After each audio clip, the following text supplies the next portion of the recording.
ሪዝቅህን የሚያዘገይብህ ለምንድን ነው?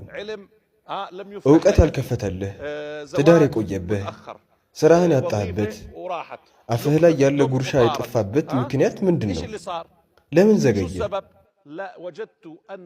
የእነዚህ ነገራቶች የሚታዩም የማይታዩ ምክንያቶች ከነዚህ ከአራት ውጪ እንደማይሆን ተረድቻለሁ።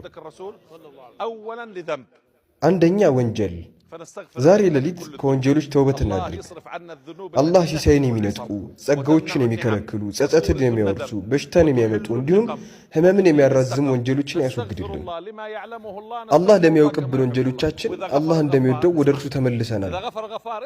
ስማ መሐሪው ጌታ የማረ ጊዜ፣ ስማ መሐሪው ጌታ የማረ ጊዜ የሰማዩን ዝናብ ያንቧቧላችኋል። ምንም ነገር ሲቸግር አስተግፊሩላህ በል። ሲሳዮች በወንጀል ምክንያት ይዘገያሉ። መፍትሄው ደግሞ ኢስቲግፋር ነው። ስለዚህ